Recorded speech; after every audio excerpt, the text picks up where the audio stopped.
సకలాశీర్వాదములకు కర్త అయిన యేసుక్రీస్తు ప్రభు నామమున ఉదయకాల సమయంలో మీకు మరొకసారి శుభాభివందనములు. అనుదిన జీవితంలో ప్రభు మనల్ని ఆశీర్వదించుటకు, ఆయన ఆశీర్వాదము క్రింద, ఆయన ఆశీర్వాద రెక్కల క్రింద మనం ఉండుటకు మనల్ని పిలుస్తున్న ప్రభువుకు మనం ఎంతో వందనస్తులమై ఉన్నాం. ప్రతిదినము ఆయన మన ప్రాణాయుష్ గడియలను పొడిగించి మనకు కావలసినటువంటి సదుపాయాలన్నీ అనుగ్రహిస్తూ, ఆయన మనకు తెలివి, జ్ఞానం, వివేచన, బుద్ధి, జ్ఞాన వివేచనలు అనుగ్రహిస్తూ నడిపిస్తూ పోషిస్తున్న యేసు ప్రభుకి ఎంతో మనం వందనస్తులమై ఉన్నాం. సృష్టికర్త అయిన దేవుడు, సర్వసృష్టిని కలుగజేసిన ఆది సంపూతుడైన వాడు, ఆది మధ్య అంతవరకు నివసించే దేవుడు, ఆయన సజీవుడైన దేవుడు. నీ కొరకు, నా కొరకు ఆయన ఏం చేస్తానంటే శిలువలో ప్రాణం పెట్టి సమాధి చేయబడి 3వ దినమున తిరిగి లేచి ఆయన పరిశుద్ధ రక్తం వలన పాపములు క్షమించుటకు అధికారం పొంది, ఎవరైతే దేవా పాపిని కరుణించి అని అడుగుతారో వారి పాపములు క్షమిస్తూ, నీతి మార్గంలో నడిపిస్తూ, పరలోక రాజ్యము యొక్క విశ్వాసమును, పునరుద్ధానము యొక్క విశ్వాసమును, మనిషి చనిపోతే తిరిగి లేస్తాడు అనే నమ్మకాన్ని, విశ్వాసాన్ని కలగజేసి అనేకుల పాపాలు క్షమించి నెమ్మది, శాంతి, సంతోషం, సమాధానం అనుగ్రహిస్తూ కుటుంబాలను ఆశీర్వదిస్తున్న ప్రభువునకు మనం ఎంతో వందనస్తులమై ఉన్నాం. ఆయన చేసిన పని అయి ఉన్నాం. ఆయన సంకల్పంతోనే మనల్ని జన్మింపజేసినాడు. ఈ ఉదయకాల సమయంలో ఆశీర్వచనము కొరకు పిలువబడిన ప్రతి ఒక్కరికి వందనాలు. సబ్స్క్రైబ్ చేసుకోండి, తర్వాత లైక్ చేయండి. మీకు దేవుడు మాట్లాడింది కామెంట్ బాక్స్లో కూడా పెట్టచ్చు. అయితే ఇక్కడ ఉదయకాల సమయంలో ఒక మనిషిని, ఒక కుటుంబాన్ని మనం చూసుకున్నాం. ఆ కుటుంబము ఎట్లుందంటే, ఆ కుటుంబము ఒక ప్రధాని కుటుంబం. ఆ ప్రధాని కుటుంబంలో ఏం జరుగుతూ వచ్చిందంటే, అతని కుమారుడు చనిపోవడానికి సిద్ధంగా ఉన్నాడు. అతని కుమారుడు ప్రధాని కుమారుడు. ఎవరి ప్రధాని అంటే, ఒక ప్రధాని. ఎవరి ప్రధాని అంటే కానా ఊరిలో ప్రధాని. ఈ కానా అనే ఊరిలో యేసుక్రీస్తు ప్రభు నీళ్ళను ద్రాక్షరసముగా మార్చినాడు. ఇక్కడ మనం చూసుకుంటే ఈ కానా అనే ఊరిలో ఓ ప్రధాని కొడుకు చావు సిద్ధముగా ఉన్నాడు. ఆయన యేసు ప్రభు దగ్గరికి వచ్చి, అయ్యా, నా కొడుకును స్వస్థపరచు, చావ సిద్ధంగా ఉన్నాడు గనుక వచ్చి స్వస్థపరచవలనని వేడుకోరాడు. వచ్చి స్వస్థపరచు ప్రభువా, నా కొడుకు చావ సిద్ధంగా ఉన్నాడు. అయితే యేసుక్రీస్తు ప్రభు అతని యొక్క విశ్వాసమును పరీక్ష చేస్తున్నాడు. ఏమనంటే, యేసు సూచక క్రియలను, అంటే 4వ అధ్యాయం 48వ వచనం, యేసు సూచక క్రియలను, మహత్కార్యములను చూచుట కంటే మీరెంత మాత్రము నమ్మరని అతనితో చెప్పాడు. అందుకు ఆ ప్రధాని, ప్రభువా, నా కుమారుడు చావకు మునిపే రమ్మని ఆయనను వేడుకొనెను. చూడండి, యేసుక్రీస్తు ప్రభు ఆ యొక్క ప్రధాని యొక్క జీవితమును, లేకపోతే ఆ ప్రధాని యొక్క మనస్సును ప్రభు ఏం చేస్తున్నాడంటే పరీక్షించిన వాడుగా ఉన్నాడు.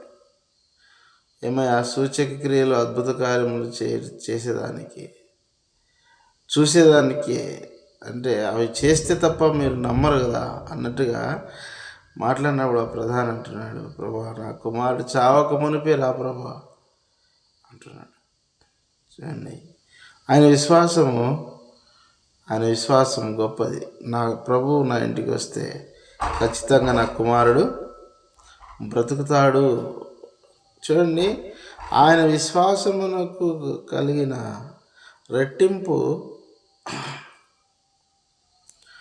రెట్టింపు భాగ్యమును మనం ఈరోజు చూడబోతున్నాం.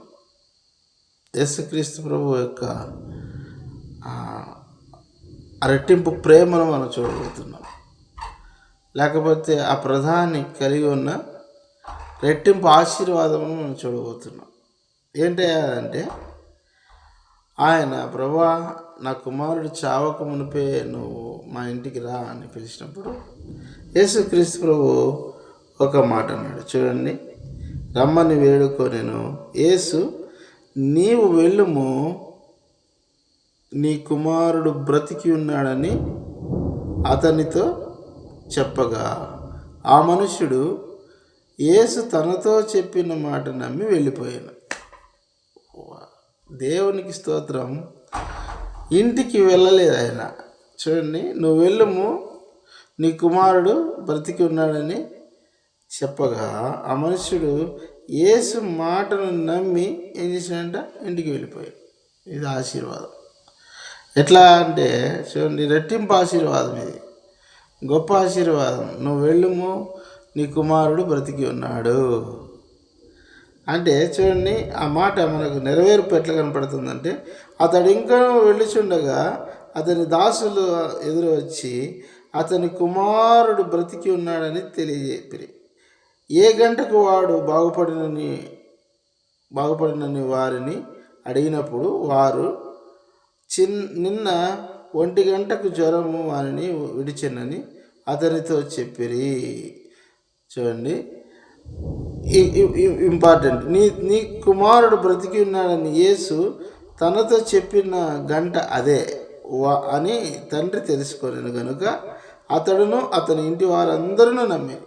ఇది ఆ ఇంటికి ఆశీర్వాదం. చూడండి, ఆయనలో ఉన్న నమ్మకాన్ని యేసుక్రీస్తు ప్రభు రెట్టింపు చేసినాడు అనమాట. రెట్టింపు ఆశీర్వాదం, అది రెట్టింపు ఆశీర్వాదం. ఎట్లంటే, ప్రభువా నువ్వు ఖచ్చితంగా మా ఇంటికి వస్తే నా కొడుకు బాగుపడతాడు అని ఎప్పుడైతే ఆ తండ్రి అడిగినాడో యేసుక్రీస్తు ప్రభు చూడండి, ఆయనను మొట్టమొదటిగా పరీక్ష పెట్టినాడు. ఏమనంటే, అయ్యా, మీరెవరైనా సరే సూచక్రియలు అద్భుత కార్యాలను నమ్ముతారు, కానీ ఆ దేవుని వాక్యాన్ని మీరు నమ్మరు, దేవుని మీకు విశ్వాసం లేదని చెప్పినప్పుడు ఆయన ఏమన్నాడంటే, ప్రభువా ఖచ్చితంగా నువ్వు నా ఇంటికి రావాలి, ఎందుకంటే నా కుమారుడు చావ సిద్ధముగా ఉన్నాడు.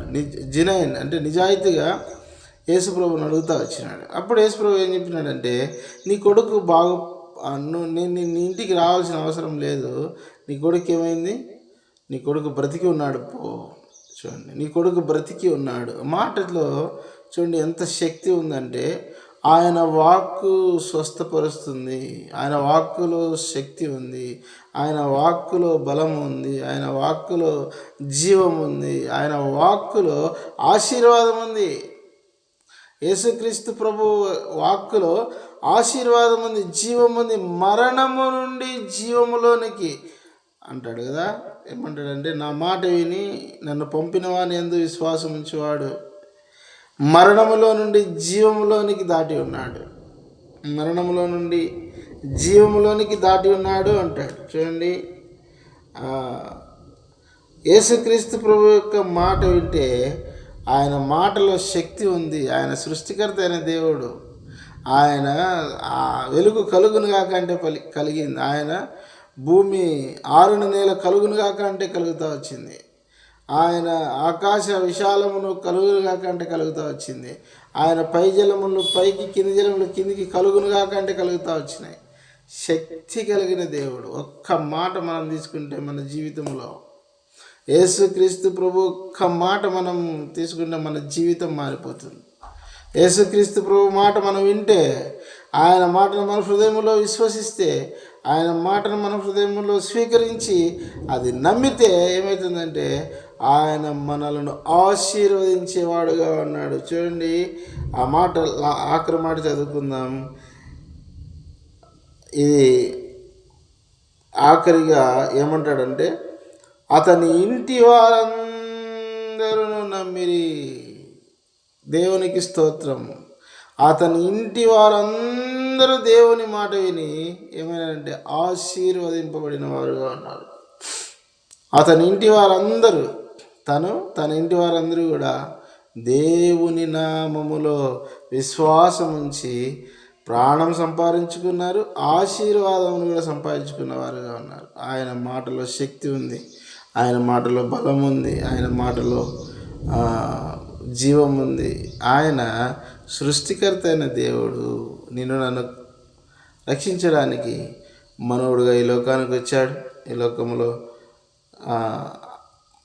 శరీరముతో ఆయన సంచరిస్తూ జీవిస్తూ ఆయన మాట్లాడుతూ అద్భుత కార్యములు చేస్తూ ఆశ్చర్యకార్యములు చేస్తూ ఎక్కడే కానీ పాపం చేయలేదు, దుర్భాషలాడలేదు, కామ క్రోధ మద మత్సరమును జయించి ఆయన పరిశుద్ధుడు, నిష్కల్మషుడు, నిర్దోషి, పాపులలో చేరక ప్రత్యేకంగా ఉండి పాపుల కొరకై చనిపోయి సమాధి చేయబడి తిరిగి లేచి ఆయన మన కుటుంబాలను ఆశీర్వదించుట కొరకై ఆయన రక్షణ స్వార్థను మన యొద్దకు పంపిస్తూ ఉన్నాడు.